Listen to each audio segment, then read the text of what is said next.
Hi, this is Dan Harris, and welcome to the Ironbird podcast. On today's podcast, we have Nick Guida and Jacob Klingensmith. Nick is the founder and CEO of Tamarack Aerospace Group. Jacob's the president as well.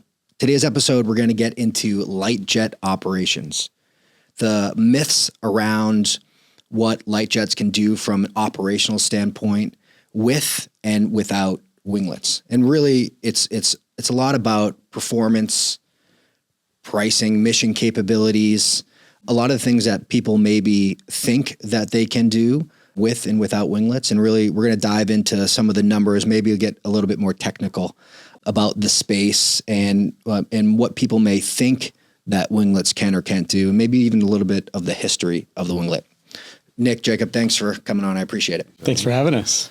We were talking a little bit earlier about kind of some fun strategies in the CJ2 market. But for now, want to give us just the background of Tamarack, maybe how it started and where the company is kind of moving forward to and some of the new products that it's developing. So I'm an aerospace engineer, and I was a DER for years for loads, stress, damage tolerance, and fatigue. And I'm also a pilot, and I was doing passive winglet designs and certifications for like Hawkers and Falcons and King Airs for different customers. And then I realized we're always penalizing the aircraft by throwing weight at it and compromising the benefit of the winglet, like detuning the winglet, because it really adds a lot of stress onto the wing and it reduces the fatigue life, et cetera. And it's bothered me for years, and I kept thinking, how can you fix this?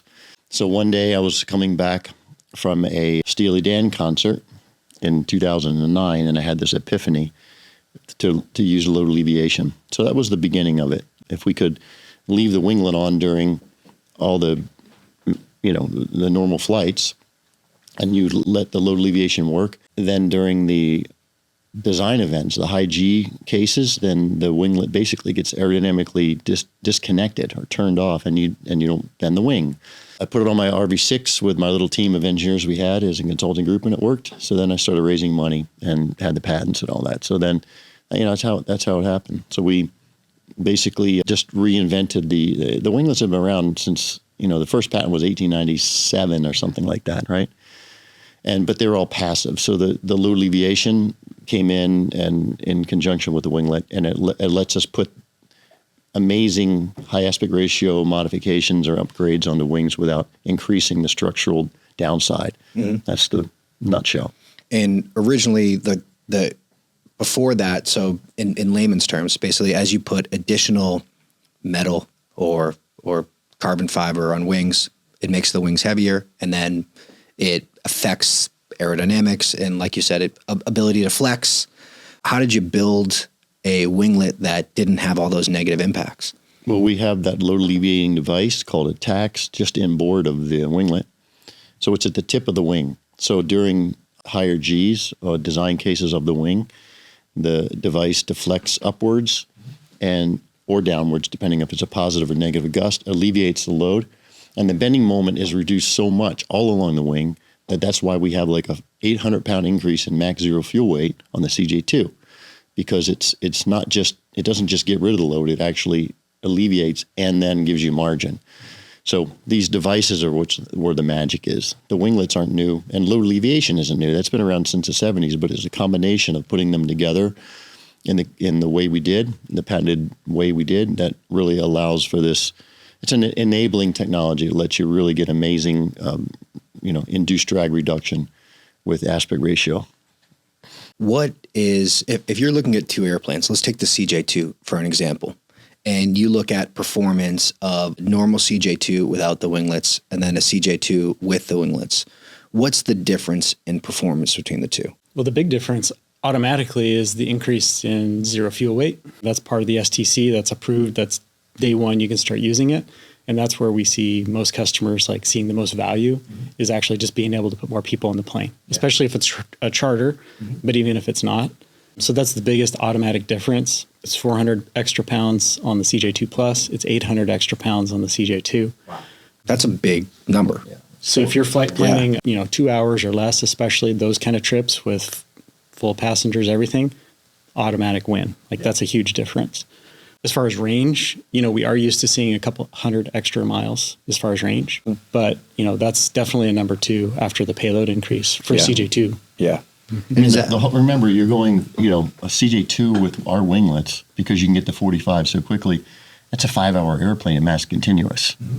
That's a long time to be in a small airplane. These longer flights, people aren't used to that. Like even a CJ, a little CJ, it used to be 3 hours at max continuous, but because you can climb to 41 immediately, you get an extra hour of endurance at max continuous. So people aren't expecting that, and sometimes that's hard. But a lot of people do like it because they don't have to make their stops on their. Yeah, I mean, when I think CJ2, I think 3-hour airplane, right? And that's just where my brain is in the charter market, and not being a pilot. But to tell me, a CJ2, you can turn it into a 5-hour airplane. I mean, when I think of like, all right, call it a 4.5-hour flight, say call it Chicago or anything like that. When from just a pure charter standpoint, which is where my brain always goes, I say, all right, well, this is no longer a light jet trip. This is now a Hawker 900 Lear 60 trip, and that cost difference to operate that Lear 60 for 4.5 hours versus operating a CJ that's like a big jump, and that could theoretically like move someone from flying private to now flying commercially, right? And you could pull more people into that space knowing that they have that capacity.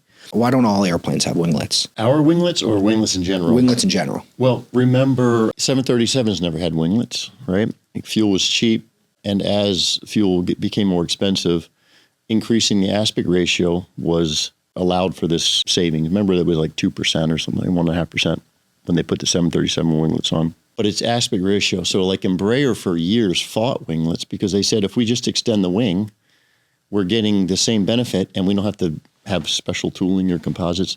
So it's really aspect ratio. The winglets are just a way to get aspect ratio without having to go out. You can go up, but it's not as efficient as just going out. But eventually it became a style thing. So then aircraft wanted it. Most owners wanted it, and people expected to have the vertical portion. So look at the 787. That doesn't have winglets. It has rake tips because you're getting the same benefit by just extending the wing. Lear's had winglets for years because it was a design choice early on, and maybe they wanted a smaller wingspan. But like, for instance, our winglets actually add lateral directional stability. So they are a stabilizing aspect. And like on the M2, we get rid of the flight level 280 yaw damper in-op limitation because it's that much more stable. So when you buy an M2, you put our winglets on, you get to fly to 41 if you don't have a yaw damper, which is another aspect of the vertical side of it, but the vertical portion, right, of the winglet. What do you think the future of winglets are when people are designing new airplanes, eVTOLs, all these new airplanes that come into the space? Do you think every new airplane that's going to be designed is going to have winglets? I don't want to say winglets. Like right now, we're working on a couple designs that don't actually have the vertical portion because our patent covers just extensions, but as long as it has our alleviating device. If you're gate limited, like the 737 or the A320, you have to have winglets or something like a folding wing or something like that. Because you can't just continuously extend a wing, right? Yeah. Well, like the 777X. Yeah. It's a folding wing, but they're not going with a vertical portion. So the idea is induced drag. The reduction of induced drag will never go out of fashion. That's, the key. And how do you get that without increasing having to reinforce the wing? And the way you do it is with our system. Mm-hmm. And I think going back to your kind of tying those two questions together, in the 90s, when aircraft were being designed, then fuel efficiency wasn't as much of a focus. Sure, it was a focus, but it's never had the focus that it has now. And so going forward, looking for those extra elements of efficiency, whether that's winglets or wing extension or whatever, that has to be part of the discussion. It just has to. Where do you think wing design is moving towards? Wing design in a fixed wing aircraft are just moving to a higher aspect ratio with a stiffer wing. Remember, high aspect ratio wings are typically thinner, so you require and less sweep necessarily. Remember the MRJ was doing that. That was their kind of claim to fame. Higher aspect ratio, but lower sweep. But with that, you have stiffness issues. So there's a whole bunch of things that kind of play. But wing design is always being, challenged and stretched. But think about the A320 they have 7 years of orders, and the same with the Max, Boeing. So they're not really that interested necessarily in changing their wing right now. They don't want to actually chew in to their market. So there's a little bit of hesitation on the OEM's parts to change their flagship models, right? In the near term, but even if you look at what Boeing and Airbus are looking at for future stuff, that's all high aspect ratio, ultra high aspect ratio wings. The concepts are making it look much more like a glider than anything else, and that's what we're doing on the Citations. We're adding 20 inches to the wingtip and then the winglet. So we're adding over 6 feet of wingspan, making it more like a glider, which makes it more efficient, like you would expect. How many airplane owners or Part 91 companies come to you, and what's their main concern? Is it fuel efficiency, or is it always just payload? Yeah, it's kind of all over the place. I think the range as far as what does the last hour of the trip look like? Yeah. Like, am I stressed, or do I have the margin that I wish I had? I was just talking to a guy last week. He's flying from Wisconsin to Fort Lauderdale. He's like, Jacob, I can make the trip now with the CJ that I have, but that last hour is so stressful, and depending on what ATC does with me and all that kind of stuff, he's like, I'll give myself a little margin by pulling back on the way there, but the winglets would give him that margin, right? So it's not necessarily a dollar calculation. It's what is that stress worth to you in the last hour of your flight? So that's almost always what we end up talking about. Of course, there's dollars and cents and the payload and things like that, but that's on a long list of benefits. Where does that rank depending on, how they're using the plane? We got like 220 customers now over, and we have 220 stories. Some guy wants to land in Santa Monica with the CJ3. He's getting older. He's had his plane for years. Yeah. And Hillsboro to Santa Monica, doesn't need range. Yep. He's got a lot of money, doesn't need to save money, doesn't care about saving fuel necessarily. All he wanted to do was land safely at Santa Monica because it's 3,400 feet. So that was his number one thing, and first time he landed was a little over half runway with light brakes. So he's saving on his tires and brakes, and he's landing safely. Now he's almost 80 years old now, and he can do that. So that was his whole mission.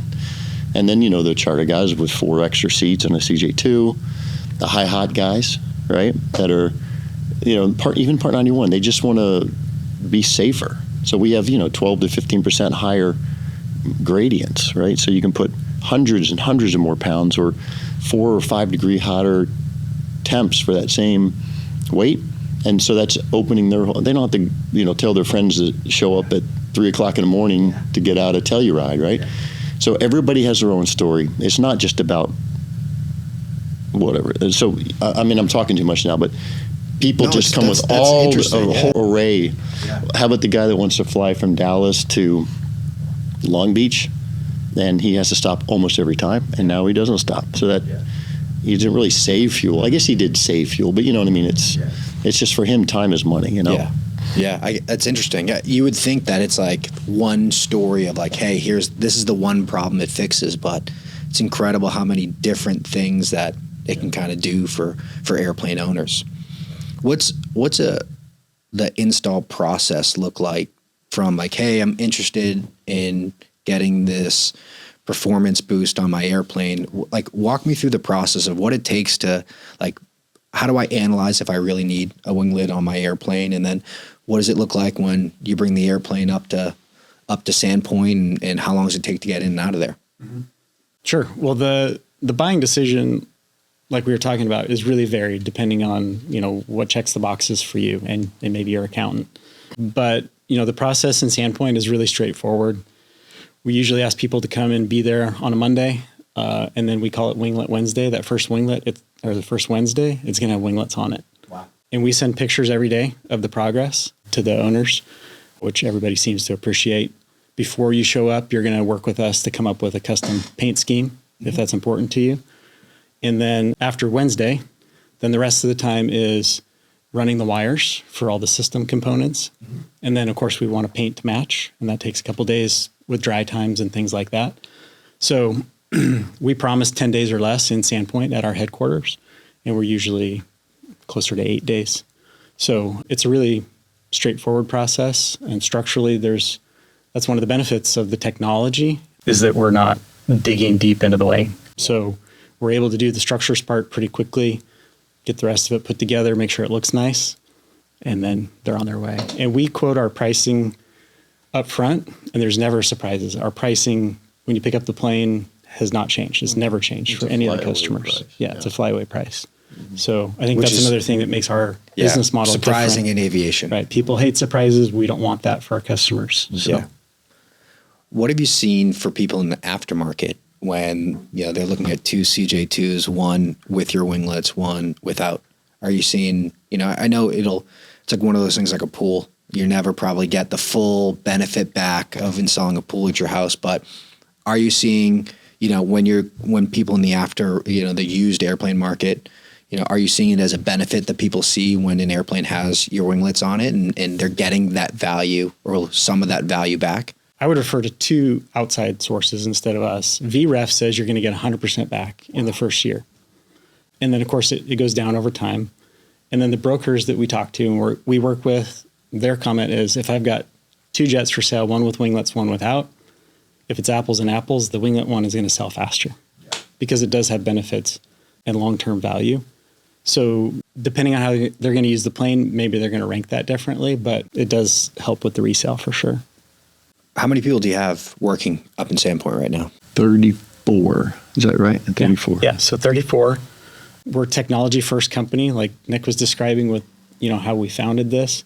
Almost half of our business is actually engineering work for other companies. Wow. So we have the winglet business and the staff and everything that support that. And then about half the company is engineering staff doing work for all kinds of really cool aerospace engineering products. We get tapped a lot on that side of the house for new things. We were the first load alleviation in the Part 23 world. So we know how to do certification. We know how to work with EASA, FAA, do that work. But we can start from zero. We can do rapid prototyping, all that kind of thing. And so we get to work on a lot of neat products that are new technologies that are not yet certified, but we're going to help with that too. But we also work with manufacturers. Last year, we designed a clean sheet design, new aircraft for another company. So we're looking forward to seeing that announced at some point. So we get to work on so many cool things. We have some collaborative stuff with OEMs and we have Air Force contracts now with C-17. So it's pretty cool. And, it's good for our engineers too, because we get to work on all kinds of different things all the time. Yeah. So it sounds like no day is kind of the same every day. That's a good way to put it. Yeah, that's a good way to put it. I had a meeting with the guys today. We've got flight tests spooling up for a client. We got flight tests spooling up for a new product we'll be announcing later this year. So it's a lot going on. But you can imagine, like from a overall systems, structures, flight test, we've done all very complex stuff. So we're one of the industry leaders in the smaller aircraft to be able to offer that to our clients. Yeah. How do you recruit like engineers to come out to Sandpoint? What's that process look like? I'm assuming you're pulling people from Boeing and these other areas. Like, what's the pitch to get them to come out to Sandpoint and work for Tamarack? Well, it's been a lot easier after COVID. Honestly, people are looking for more rural place to live. Yeah. And we live in a beautiful place. So that the location kind of sells itself. Yeah. And then if they want to work at a small company where they get to do a lot of different things, then that's the right fit. Yeah. It's generally people that want to get away from the Boeing, the number thing, right? Yeah. I mean, but it is challenging for bigger company employees to come because we don't have or didn't have at the time, and sometimes they don't have all the infrastructure. Yeah. And they would hand something to someone and get it done, and you may have to go build it yourself. So there's challenges, but benefits also for. Of course, we have unlimited PTO also. There you go. So like a good ski day, you get people. You got to go. We almost require it. Yeah, that's awesome. It's kind of like, if it's a good wave day out here, you're gonna see a lot of people like not at work today because the good waves are pumping. So you have to take that advantage. When I researched and when we talked a little bit about the winglets and performance, you guys mentioned that, sometimes you see people take on the winglets and then pilots aren't flying the airplane any differently. Why do you think that is? And what would you tell them to how do you approach that?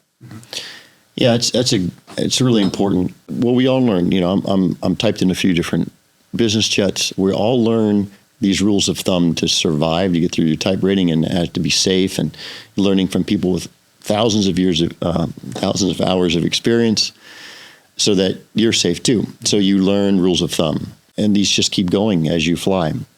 So when we sell our winglets to people and we spend time, when they come to pick it up, we spend time with them. When we show them the new AFMS, all the certified climb gradients and all the cool things that they can do, we really emphasize to fly the way that the winglets you should in order to get the most out of that.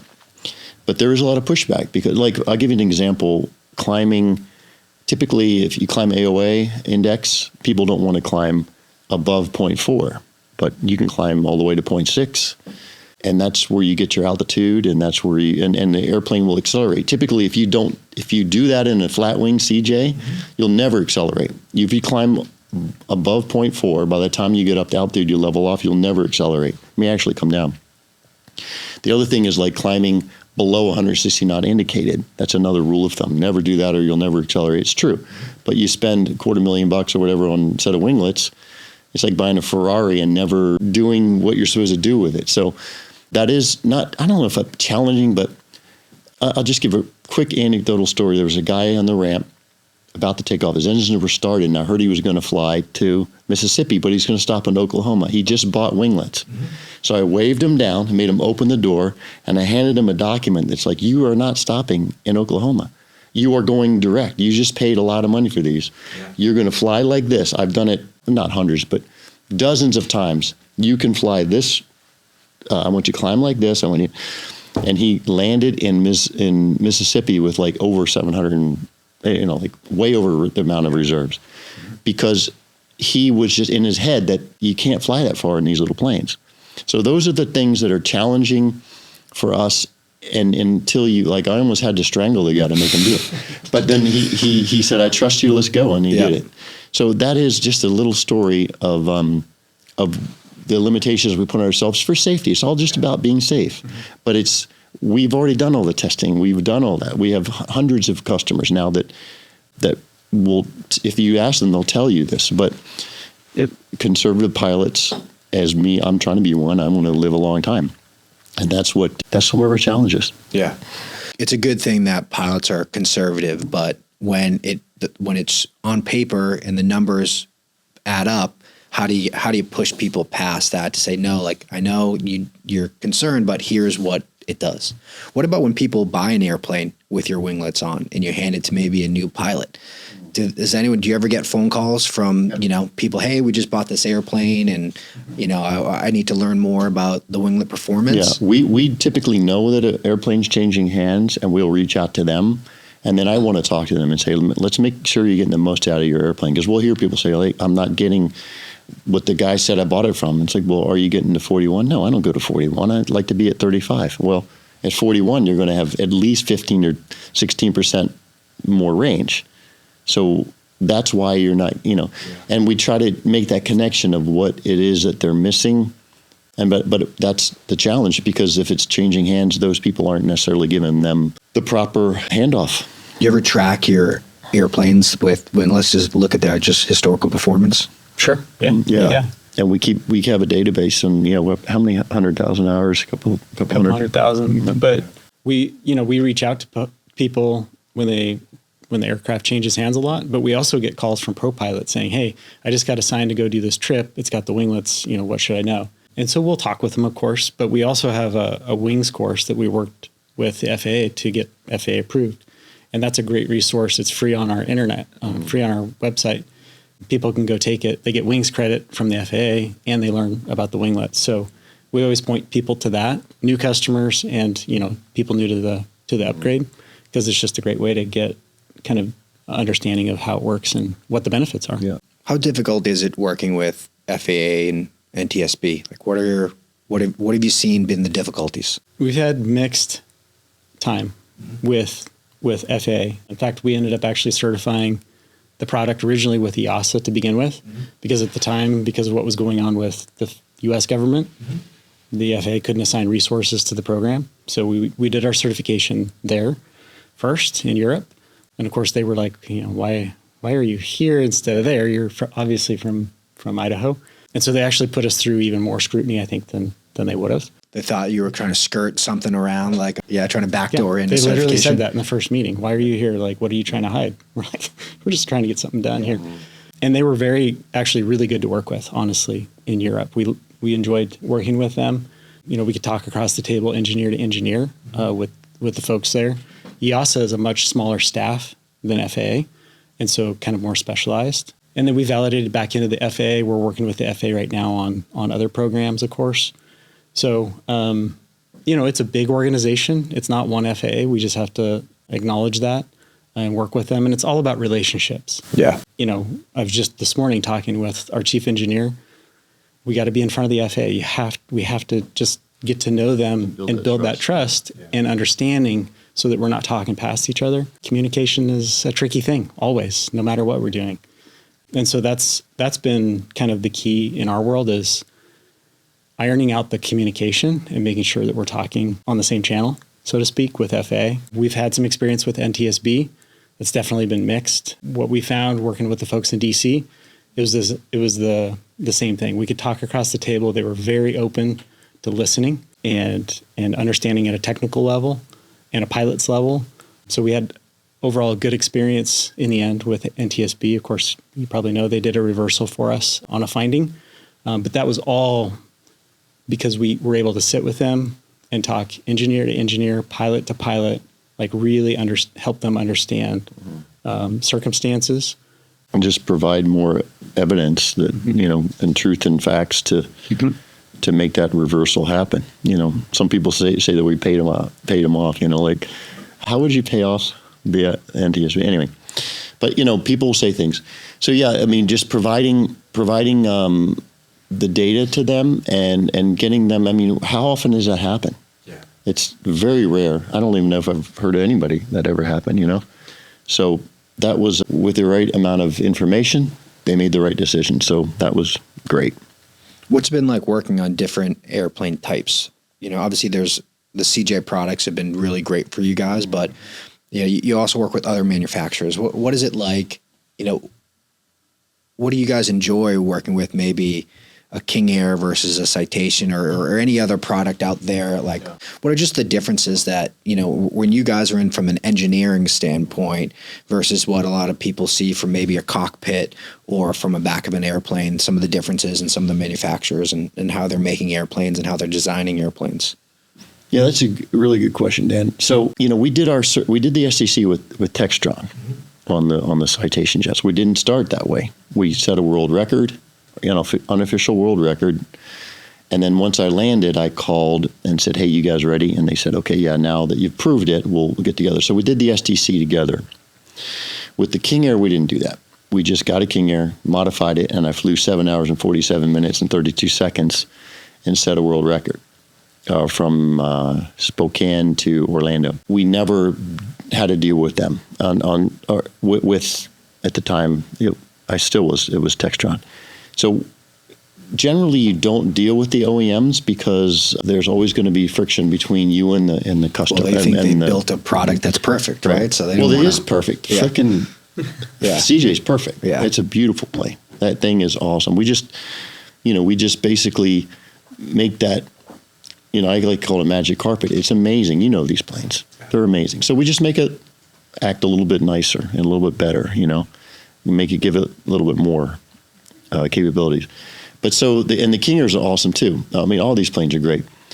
The OEMs are always traditionally difficult to deal with. It's just the way it is. They have engineers there and they have staff and management that generally push away innovation. That's just the way life is.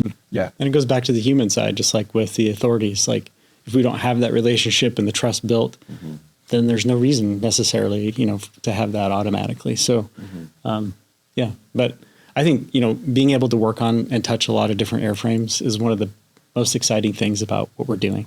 Again, because we're an engineering pilot company, like we all just get excited about having a different airplane in the hangar, no matter what it is. Even if we've got a little bush plane in the hangar, we all just go check it out. So that's the fun part of our company culture, is just having that variety.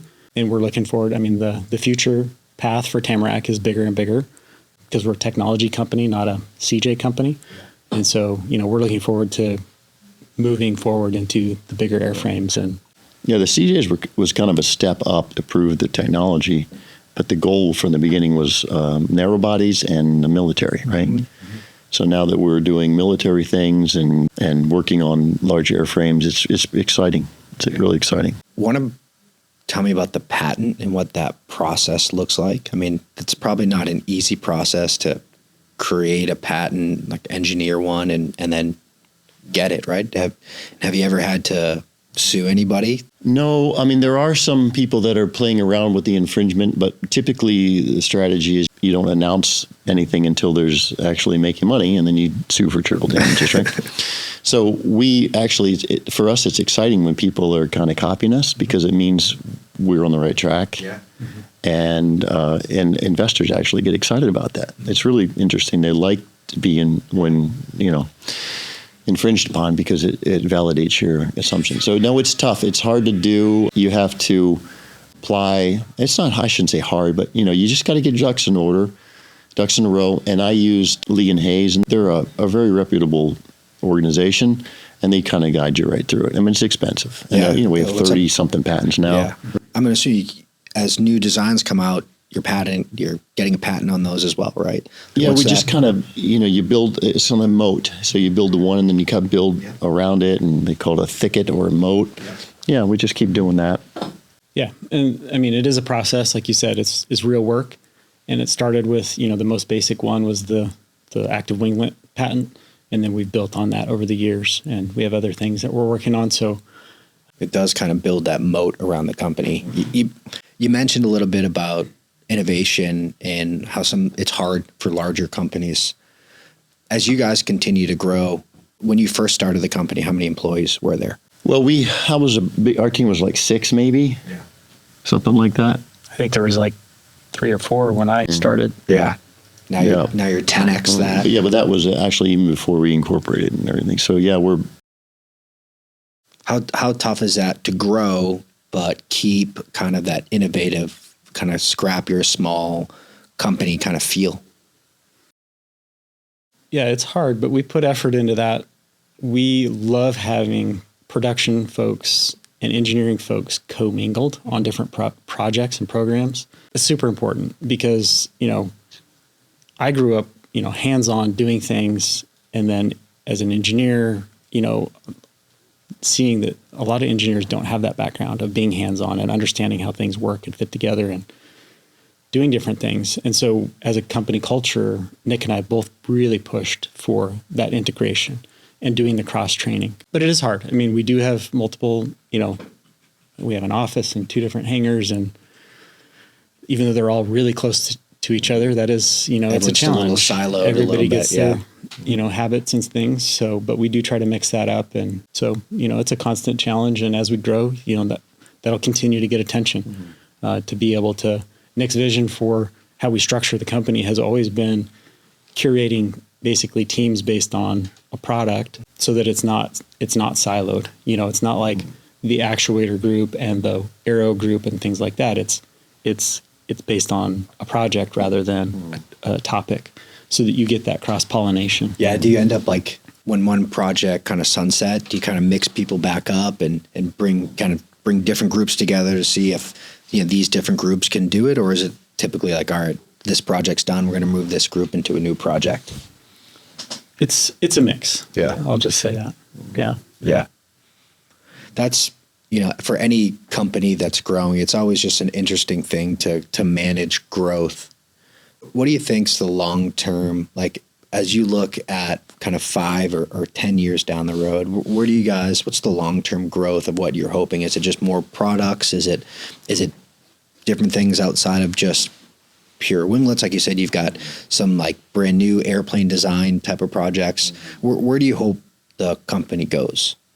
Well, the vision of the company is to make efficiency a standard, right? And make it become a standard. So our efficiency with respect to changing wings on aftermarket aircraft, that's key. So the biggest biggest effect would be the narrow bodies. So to me, when we're making changes on the narrow bodies and able to save fuel and reduce emissions, that's key for me.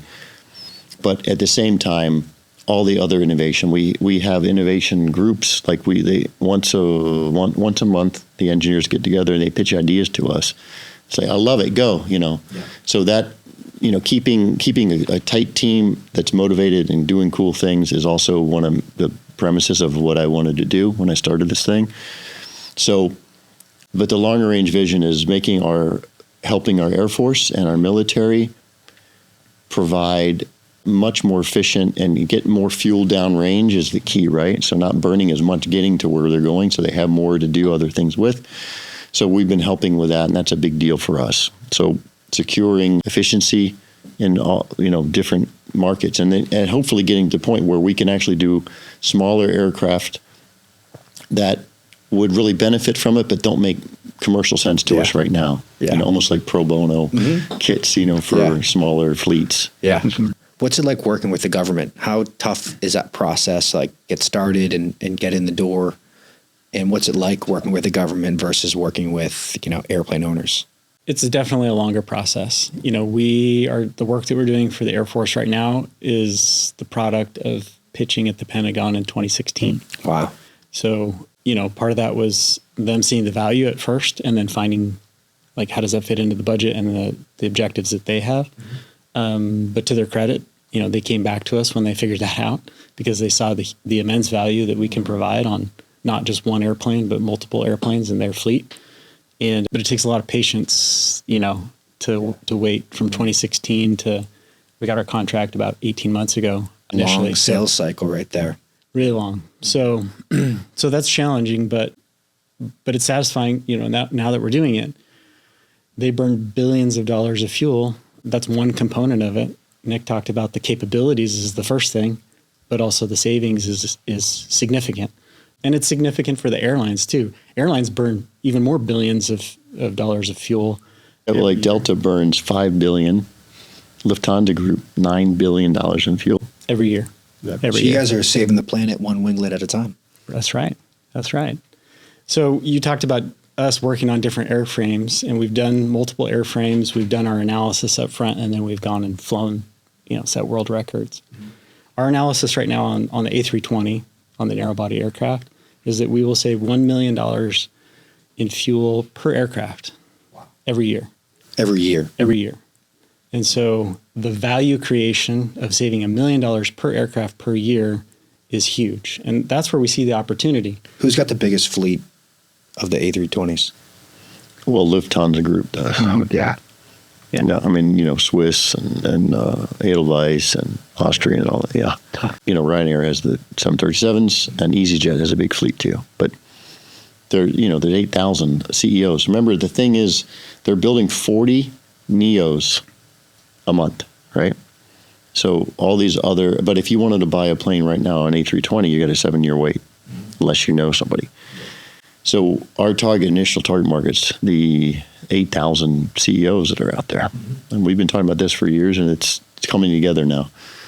So think about that. That's a big deal. So now when you're buying on a leasing company or a company that is going to start an airline or has aircraft, you can wait 7 years and pay $40 to $55 million, or you can take your old CEO and put some winglets on it for a lot less, and then get not all the benefits of the Neo, but you're going to get a lot of that, right? So we're just trying to provide an alternate way for airlines and lessors to maintain their value in their aircraft and save fuel, Are you save seeing money. Airplanes stay within the market and operations, like at least in the charter market? I'm seeing a lot more airplanes that would have maybe, if it was 15 years ago, been retired or parted out, but the demand seems to be high enough that now these airplanes have a lot longer life.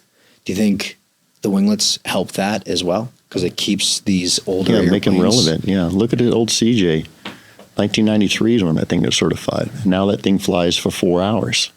That's a big deal as compared to a newer airframe. It's not going to be as fast as even the M2 is a lot faster, but it just, yes, it keeps the airplanes more relevant and makes the missions more capable. I mean, makes it more capable of these missions. Yeah. Yeah. So That's definitely a way to protect the value of the asset. Just like an avionics upgrade, that's kind of the comp is like, do I do avionics or winglets if you have to choose? Both are going to add value to the airframe, which makes your asset, maintain its value. Of course, we like to say that the winglets are worth the same amount on day one as when you sell the airplane. There's no obsolescence issues, like the value's there the whole time. But there's no question these upgrades allow, whether it's a Citation jet or an older, A320, it's definitely extending the life and the useful life of the aircraft. What's it like dealing with a Citation owner versus a A320 deal? I assume those are a little bit different negotiations. yeah, the Citation owners are awesome. Our customers are mostly entrepreneurs, right? Even if you're a charter guy, you're out there putting, would you say, risk it for the biscuit. Our owners and the operators for most of these jets are just men and women that have worked their butts off and love flying, And so you're dealing with, and we're entrepreneurs, so then you end up having some common ground. And no, they're wonderful for the most part. You have your personalities, a lot of A-type guys and gals, but generally speaking, it's a wonderful bunch of people, and they're creative, and they're coming up with ways to make things happen. And on the larger operators, there's so much money. They don't love airplanes. Like CJ drivers love airplanes. Yeah. They grew up with them. Their dad had one. Everything's about flying. And the guys that run the bigger fleets are all just numbers guys, man. Numbers. They don't maybe never been on a plane, So that is the difference. So you're dealing with passionate people in the business jet world versus numbers people in the big world. You think as you move into larger airplanes, do you think you'll still stick with kind of the smaller mods as well as you continue? Who knows? We'll probably do spin-offs or something like that. I mean, that's still exciting and juicy and fun, but you gotta, at some point, you gotta focus on one thing, right? Yeah. But I imagine spin-offs. Yeah. What's it like buying an airplane and then testing a new winglet and flying an airplane with new winglets that's never been flown Wonderful. Before? Amazing. Yeah. Love it. And, we ring them out, before we do any, we do envelope expansion. I do a lot of flight testing, and it's just a lot of fun. We do a very safe, I came from that world, and our team's awesome. And like Jacob's an expert in failure hazard analysis and safety. And so we know how to do it, we know how to build up and flight test it. But it's a dream come true. You can imagine, right? You buy a plane, you modify it, and everyone's just, knees and elbows making stuff happen, and you go fly it. It's so wonderful. And then you set records, world records. Mm-hmm. So that's really cool. I mean, we've done a lot of that. I mean, flying a CJ3 from Paris, Texas to Paris, France with one stop with our winglets on them, it's pretty amazing. Yeah. And so I still remember, anyway, yeah, I'm talking too much. It's really, I think those are the interesting wonderful stories. Yeah. Like people may not even know that you can do that, right? Like how many people that come and you start talking to about the winglets are surprised by the performance that they can get out of it? So many. Because remember, 40 years ago when winglets were on, I told you, it's 2%. Winglets are 2%. That's what they remember from, the 737. Yep. So we have to re-educate. It's like, oh yeah, that was a long time ago. Now we can do that. The 737, you put 500 pounds of metal in the wing in order to withstand the loads from the winglets. 767 is 2,000 pounds. So that drove me crazy, and then that's why I had this invention. And now we don't add that weight.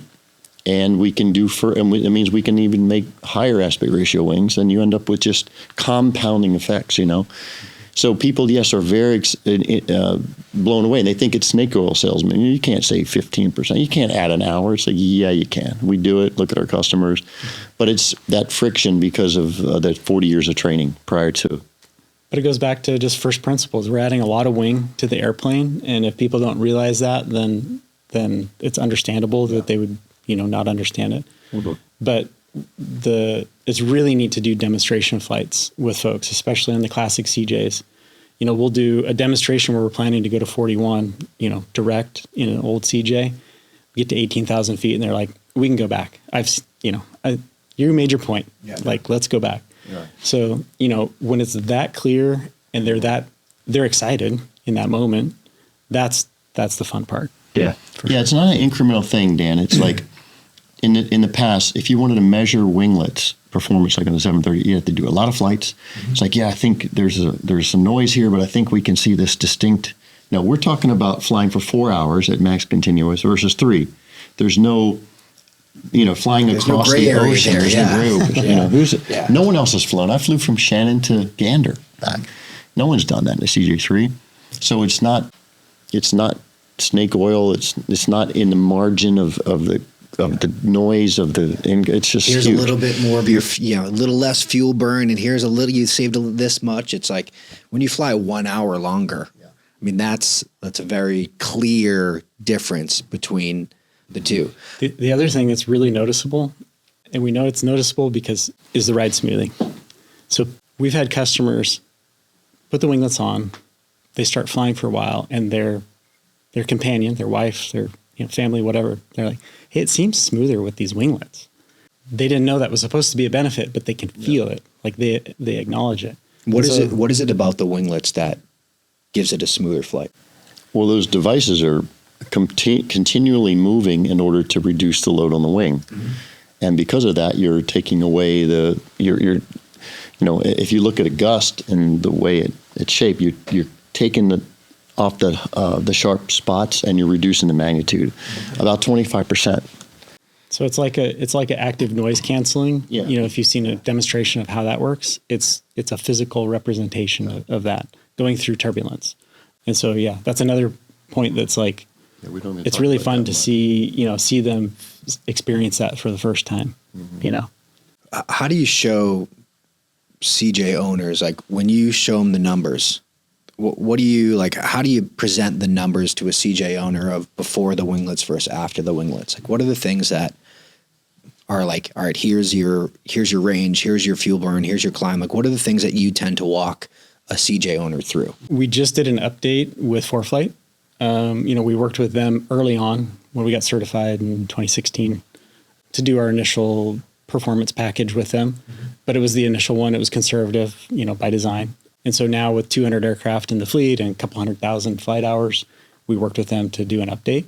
And so to answer your question, a lot of people will just do it in ForeFlight because you can go pick the winglet version in ForeFlight as the aircraft profile. Mm-hmm. And you can look, hey, I'm going to do this trip today. Here's what I'd normally do. Okay, toggle it over to winglets. Now let's see what that looks like. And people will do that on short flights. They're not going to see like this dramatic thing. It always goes back to what does the last hour of the flight look like if I'm doing a long flight. Yeah. Or the payload thing, like I said with the CJ2, like that one's really clear. I mean, you don't need to do that in ForeFlight. Mm-hmm. But those are the kinds of things that we talk to with folks about, how are you using the plane?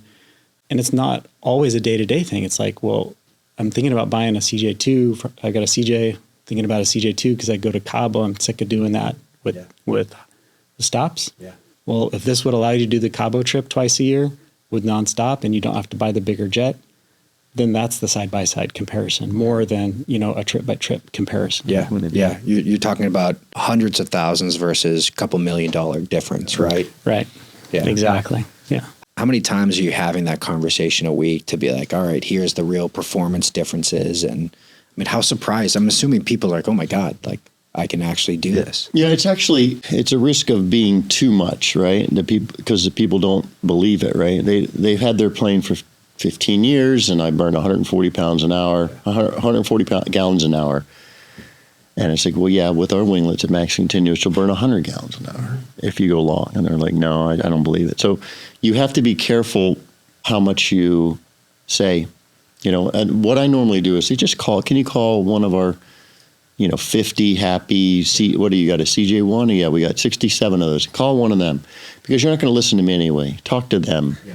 And that's kind of my sales pitch. I know it sounds silly, but it's just too many good things that we provide. 400 pounds max, zero fuel weight on the CJs too.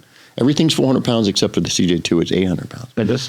So you add all those things up and you end up looking almost creepy because there's too many cool things. Your landing speeds, your gradients are higher. You're like, all these things, people just suspect that you're saying too much, overselling, Yeah. So we just say talk to our customers. Well, I think because if you look at, whole aircraft brokers or even like the manufacturers, right? What they'll sell and put on brochures quite often isn't the real numbers, right? Those are all best case scenario and in perfect conditions. Here's everything you can do, right? So people are hesitant when they hear numbers and performance numbers. So having that is interesting. What are some of the things that people say, oh, can I do this now with these winglets, that you have to say, no, you can't. You still can't do that. Well, like I wanted to take a CJ3 to Hawaii, and I would probably say no to that. It's 2,083 nautical miles. And on a good day, you probably could do it. But I would never like hot. Well, with our winglets, it makes it all better. But so I don't know if I would tell anyone not to do something with the winglets besides don't fly over gross and don't, do or above trips. the ceiling. Oh, don't, yeah. What? Oh, yeah. Yeah, we have people, you can take these way over 41. Mm-hmm. And we've had people do that, and they get in trouble. So don't take it over 41, because just because you can climb like crazy at 41, don't go to 43. It's not going to always catch you, but they will. We had a few people get in trouble, yeah. Now, when we were experimental, I had an M2 to 45. I've had a CJ3 to 49. Do you have to put the oxygen mask on? Over 37 or 35 you're supposed to wear anyway, yeah. But that's all under experimental, airworthiness. Yeah. It's different. Does anyone really put it on at 41?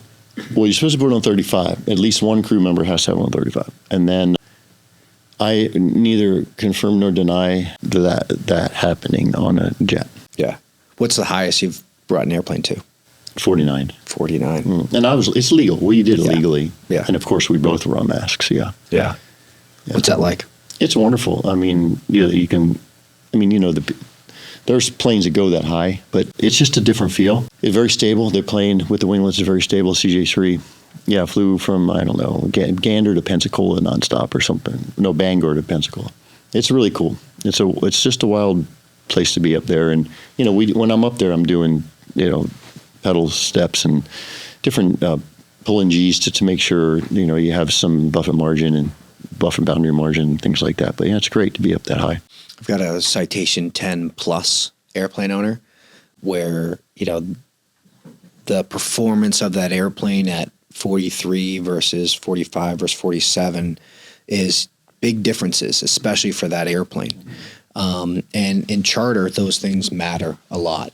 I mean, even if you own the airplane, they matter a lot too. But when your margins are small, and he has to push against a lot of like feedback from pilots because they don't want to. They want to fly the airplane very standard and safe, and it's probably a similar thing that you guys get, right? Pilots just want to fly the airplane the way they've always flown it. How tough is that changing? A pilot's mode of operation. It can't be easy, right? Mm-hmm. Yeah, I think the difference there is we see the owners wanting to push the limits more, and then we see the pro pilots not wanting to push the limits in any way, not wanting to change what they've always done. Mm-hmm. And of course, it's a mix. It's humans, but there's kind of those two camps. But, we're always recommending people keep it in the legal limits. Yeah. But there are best practices that they learned for the original flat wing airplane that aren't the best practices anymore because you've got a lot more wing. It's just a different aircraft now, and you have to fly it differently to get the benefit of those changes. So that's just part of the nature of working with folks. Yeah. Are people training differently now when, they have the winglets on the airplane? When they go do a recurrent training, are they doing anything different in recurrent or anything like that? No. I mean, the recurrent training, V1 cuts and all that stuff, but there's nothing to use. They don't do that. We would say that if you did have a V1 cut, your climb rate is a lot better and you have a lot more margin, but there's no different training. It's not required. The one thing that we do work with folks on, in addition to like the performance part of it, is that we hear a lot, especially from owner flown, but also pro pilots, is on approach, I'm VREF plus something to feel stable. This is what I'm comfortable with. Well, we're platinum sponsors at CJP. We've been on this journey with them about every knot faster on approach is 200 feet on the runway. Mm-hmm. And that's why so many runway problems are happening. And so our recommendation, strong recommendation is for folks, especially with the winglets, is fly VREF. Don't add VREF plus something for mom and the kids, because that's actually dangerous. I know it feels more stable, and that's true on the flat wing airplane, but with the winglets, because they actually do stabilize the aircraft, now you can fly VREF and it feels stable, and you're safer just in that scenario. So that's one area that we really try to work with folks. I was just talking to a guy last week. He's like, yeah, I always add just 5 knots. And he's got the winglets. I'm like, John, you have to stop doing that. You have to fly the VREF. Yeah. Or fly the AOA. And Fly the 0.6 index. And that's what the wing is feeling. That's where your safety is. Fly AOA. And when you're in a CJ, you want to get to airports with short runways, right? You want to get to Santa Monica, and 1,000 feet at Santa Monica, there's not much runway there, right? And that's the goal of these airplanes is to maximize that short runway performance. Mm-hmm. Yeah, absolutely. When you guys buy airplanes, and you put your winglets on, is there anything else that you like? If you were to tell a CJ owner, hey, here are some other cool things that we like to do to airplanes. Are there any like fun things that are not fun, but like things that you think really work well within the Citation products? Yeah, I guess it depends on the airframe, but like the CJs, I love the new avionics Garmin's putting in there. That's what I was going to say too. That's pretty much, no brainer. Yeah. I mean, I still like my 6-pack when I get to fly those, but I guess that would be like the number one thing, just from a safety point of view. I mean, at the end of the day, everybody wants to be safe. And that's why our winglets are so awesome, because they add so much more safety. But the avionics bring that safety up. So from an ROI point of view, like, does my radio pay off? Yeah. Not really. It's going to pay off in safety if you value that. So that to me would be the deal, and it's nice to have fancy seats and all those type of things. But there's not that many STCs for these aircraft. I mean, can you think of anything else? No, I was going to say avionics too, for the same reasons. It just adds so much more to the aircraft, and I really like Garmin products too. So, yeah. Would you guys ever move into being like an avionics installer, or would you ever see doing more? Like as you've got an airplane, right? It's down for a set period of days. Has anyone asked you, hey, can you install this too while it's up there? Yeah, we've played with that, and really that's how we've settled on working with dealers. So we work with dealers around the world to install our products, because usually those other upgrades take longer, honestly. And so they can install the winglets and have zero additional downtime. Yeah. For us, we like to really specialize. We like to be able to offer 10 days or less for the upgrade, and always do better than that. Yeah. That just feels good to us. It's a good customer experience as far as the Tamarack flow. Yeah. We won't say never on that, but it's just we found other ways to offer that to customers who are like, hey, I just bought this plane. I'm going to do paint, interior, avionics, and winglets. Can you guys do that? No, but we can recommend, these folks to do that with you. So that's the best solution for us right now. And you'll have the other shops put on the winglets as well. Okay. Yeah. Yeah. How many winglets are installed in your shop versus in other shops? They're mostly in our shop. Yeah. Yeah. Yeah. Because people like that quick turnaround. That's generally, Yeah, they like the quick time. We've heard, I want to come to HQ and you guys are the experts on this, which is a great point. But it kind of depends on where they are too. If they're East Coast, then it's a little harder to get to Idaho. But yeah, we've done the vast majority of them. Yeah, they can't make it nonstop without the winglets, right? Imagine you've got people flying out with a stop and then flying home. That's exactly right. Nonstop. Yeah. I mean, you get to use the wind if you go this way. But, but that must be a pretty good feeling, right? Of like having people come in with a stop and then sending people back home nonstop. Yeah, we love getting those either text messages or phone calls when they land and be like, oh my gosh, I never could have done that. Yeah. Yeah. I see Wi-Fi, and it's interesting. Starlink just came out. I've got a lot of people using the kind of front window, and Starlink. They're not dummies, obviously, at Starlink. They just came out with a new basically model that's saying, hey, like it was under 350 miles per hour. Now it's 300. Yeah, now it's 300. Yeah, under 300, over 400, right, or whatever that is. So my Mustang owner's pissed because now his $500 a month unlimited plan now goes to $2,500 a month. But it's such a game changer, especially for these light jets. And like you said, the STCs are probably that's a long, difficult process. So who knows like what that looks like. But it was such a difference having something you can stick in your window and then have such amazing, connectability, not only for the passengers, but for the pilots. Like their capabilities now to communicate, and sometimes maybe they shouldn't be communicating as much with other people. They should be, focused on flying. But that's one thing that I look at is like, it's such an incredible kind of jump forward in that connectability in these airplanes.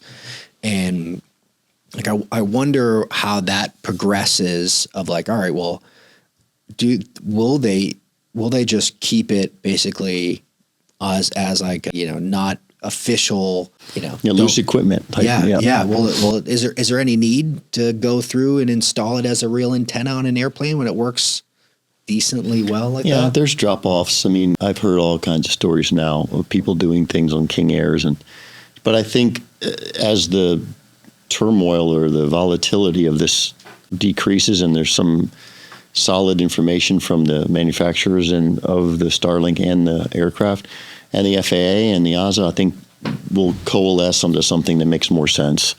I mean, this isn't the first type of technology that's happened like this, where everyone has to just get calibrated, and then we say, okay, what's safe and what's reliable, and because it's just going to be interesting next couple of years how that pans out. Yeah, with that being kind of a big jump, even on the charter standpoint, I'm now seeing people request Starlink like required. Hey, I only want to fly on an airplane with Starlink, and I've got a client that flew on an airplane always wants Starlink. One wasn't available for the cost that he wanted, and he had 6 people and landed and complained that the Wi-Fi was slow.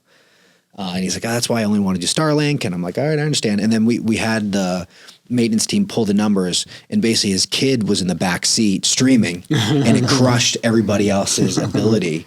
But with Starlink, you're getting 300, megabytes up and down. That just like, it's like a quantum leap forward in capabilities that you just couldn't get before. And it's really interesting to see those differences still, like people are still creating things that can push these airplanes forward, which is really great to see. Yeah. And it's not just about watching Netflix or whatever. I mean, there's a safety element to that too, with being able to get live weather from the ground and things like that. So I think to your point, there's a lot coming in that world, and there's going to be a race between different providers to figure out what the sweet spot is. But it's a great opportunity and a great technology. Yeah.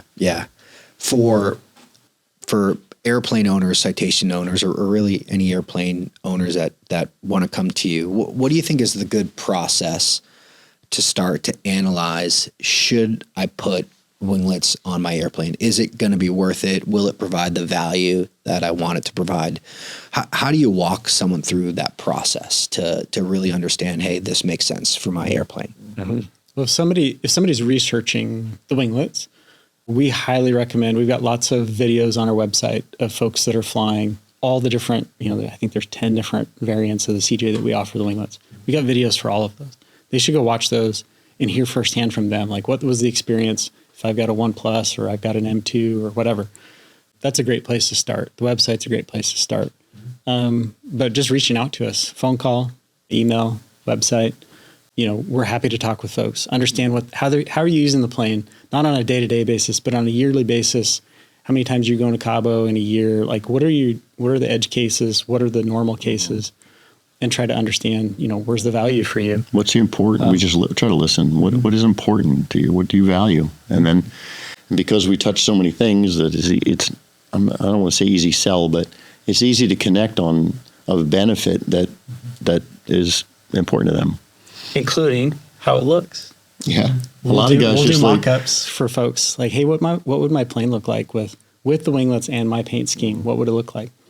We'll do that. I mean, that's what's most important for some of these guys too. So, I mean, that's part of it. Ramp presence. It's a real thing. That ramp presence is a real thing. You mentioned your website and the best way to contact you. Want to give everyone the website details so they know what's the website, and maybe even give them a phone number to call. Sure. It's tamarackaero.com.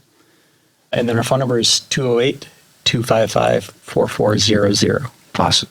Guys, I really appreciate you coming Thank on, you, talking Dan. airplanes, talking, aerodynamics. We love it. It was good. I know it might be a little bit more technical than, talking to an aviation CPA, but this is kind of the fun stuff. So It is. really appreciate you Yeah, guys. thanks for so having much. us. Thanks, Yeah. Dan.